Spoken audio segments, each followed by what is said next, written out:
The door creaks open, and he steps into the fog. A black-robed figure, gloved hands clutching a long wooden cane, moves through the empty street like something out of a dream nobody asked for. A long leather beak curves from his mask. Two round glass eyes catch the torchlight, and somewhere deep in the mist ahead, a handbell rings, and rings, and rings again. Welcome back to History Recreated. Tonight we're walking straight into one of the strangest, most haunting pieces of clothing ever stitched together, and the absolute catastrophe that made it necessary. This is 1348. This is the Black Death, the fastest, most total collapse of human life in recorded history. 1 in 3 Europeans gone in a matter of months.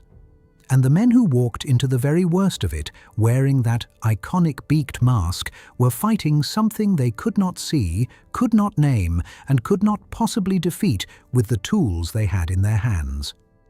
Let me start, though, where the plague itself began.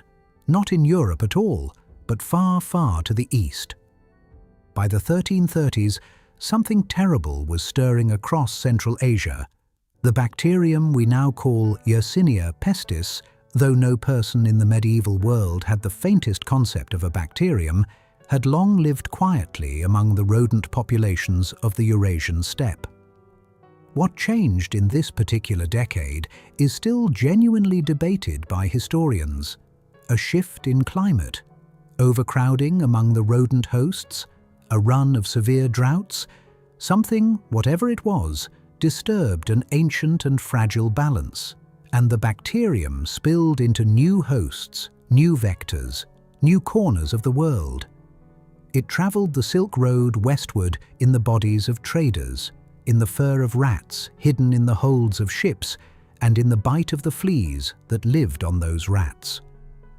By 1346, the Mongol siege of the Genoese trading outpost at Kaffa, a port on the Crimean coast, reportedly saw plague-stricken soldiers collapsing inside the walls. The Genoese who escaped by sea carried something with them they could not see and could not shake off. Their ships docked at Sicily in the late autumn of 1347. Within weeks, the port towns were overwhelmed. By the spring of 1348, the plague had reached Florence. Then Paris. Then London. Then, in time, every single corner of the continent. Here is the part that struck me the first time I read it. The disease moved with such shocking speed that every conventional explanation of its time just collapsed. Scholars at the University of Paris, summoned urgently by the French king, produced a lengthy treatise attributing the catastrophe to a conjunction of Saturn, Jupiter and Mars in the sign of Aquarius in 1345. This celestial event, they wrote, had corrupted the very air of the earth. Miasma, literally bad air, was the working theory of medieval medicine. The air itself was poisoned. That poison entered the body. It disturbed the 4 humours, the bodily fluids upon which all health was believed to depend, which is exactly why the beak was so important. And I want to stop for a second here, because this is one of those details that genuinely catches people off guard. The iconic full plague doctor outfit, the beaked leather mask, the waxed floor-length robe, the wide-brimmed hat, the round glass eye lenses, was not actually documented in this precise form until the early 17th century. A French physician named Charles de Lorme, serving the royal court of Louis XIII, described designing the outfit around 1619. What medieval physicians in 1348 actually wore was protective but far less theatrical. Oiled cloaks, simple linen masks, vinegar-soaked cloth pressed over the face. The beak evolved later, refined by generations of plague doctors who inherited the exact same theory of miasmic transmission and pushed its logic to its most elaborate practical conclusion. So when we picture the beaked figure gliding through the fog of 1348, we are really watching a historical composite. The costume that eventually emerged from this catastrophe, worn by the men defined by it. The terror that slowly shaped the image. Inside that beak, in whatever form it happened to take, was a small world unto itself. Camphor, myrrh, dried carnations, juniper berries, a sponge soaked in vinegar. Substances chosen purely for the strength of their scent, because a powerful enough smell, it was believed, could overpower and neutralize the corrupted air before it ever reached the lungs. We now know, of course, that the plague is a bacterial infection, spread mostly by the bite of infected fleas, and secondarily through respiratory droplets in its pneumonic form. The aromatic beak was completely useless against the flea, but the thick, waxed clothing that went with it, the gloves, the boots, the absolute aversion to skin contact, those, almost entirely by accident, were not useless at all. The doctor who never touched a patient directly, who kept fleas at bay behind layers of treated fabric, he survived far more often than the doctor who did not. The flowers and herbs in the beak could not heal a single person, but the instinct behind wearing them, however wrong in its mechanism, was pointing, half blind and stumbling, towards something real. I find that oddly moving every time I sit with it. Now, let me walk with you through the city he was working in. Medieval cities were dense in a way that modern people find genuinely difficult to picture. Timber-framed buildings leaned towards each other across lanes barely wide enough for a cart. The upper floors overhung the lower ones so that neighbors on opposite sides of the street could almost touch hands through their windows. Sewage ran down the center of the lane in open channels. Livestock, pigs, chickens, goats shared the streets with residents. Water came from shared wells or from the nearby river, both now dangerously close to sources of contamination. It was a world built at close quarters, which was also to say a world built perfectly for the spread of an infectious disease, and it had absolutely no awareness that this was so. The bells rang constantly. Churches that had once held a weekly mass were now performing burial rites a dozen times a day, until the priests themselves began to fall and the rites quietly stopped, and the afflicted were simply carried beyond the city walls to mass graves dug in the open fields. In Florence, the chronicler Giovanni Boccaccio wrote that neighbors abandoned neighbors, that parents abandoned children, that the city's streets smelled of something he could not bring himself to name.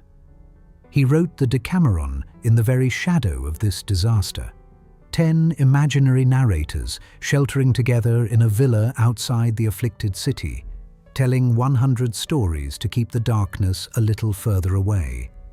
Literature born, in the most direct way possible, from catastrophe. That detail alone has always stayed with me. The flagellant movements swept northward through Germany. Groups of men, sometimes hundreds strong, moving from town to town in public processions of self-inflicted suffering, believing that physical penance might soften a God who had clearly turned his face away. Jewish communities across Europe were blamed for the catastrophe, falsely accused of poisoning wells and subjected to waves of mass persecution, pogroms that swept through hundreds of cities and towns as terrified communities searched for a human cause for something they simply could not understand. Pope Clement VI issued 2 papal bulls condemning the persecutions. He also, in one of the more practical acts of the era, sat between 2 large fires in his chambers at Avignon, because his physicians had correctly, if accidentally, observed that heat seemed to drive the disease away. What they had actually observed, of course, was that the heat was driving away the fleas. The plague eventually passed, as plagues do, and it left behind a landscape quietly transformed in ways that took centuries to fully unpack. Labor, which had always been abundant and therefore cheap, was suddenly scarce. Surviving peasants, those who had lost half their village, half their family, found themselves, for the first time in generations, in a position to demand higher wages and better conditions. The rigid social architecture of medieval feudalism developed its first genuine cracks in the aftermath of the Black Death. Women who had inherited property from fallen relatives were managing estates and businesses in numbers that would have been unthinkable a generation earlier. The Church, which had failed to explain, prevent, or heal the catastrophe, found its authority quietly and permanently diminished.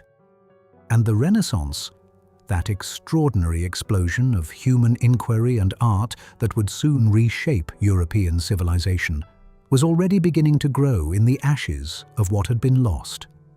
Hold that in your mind for a moment.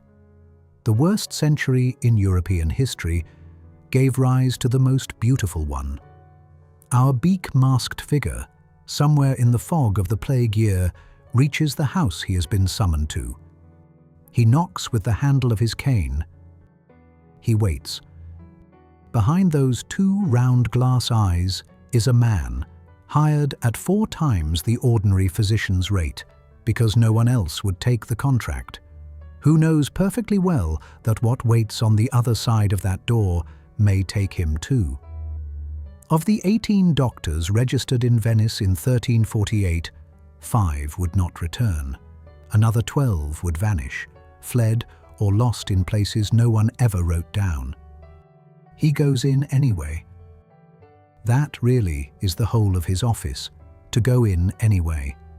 If the kind of history that puts you inside the moment, inside the fog, inside the mask, inside the fear and the strange, quiet courage that sits beneath it, is why you came here, then History Recreated is genuinely your place.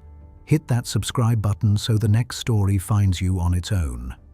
And then do one more thing for me before you close this video. In the comments below, tell me the name of one figure from this period, a doctor, a chronicler, a peasant, a pope, anyone at all, whose story you want us to follow next.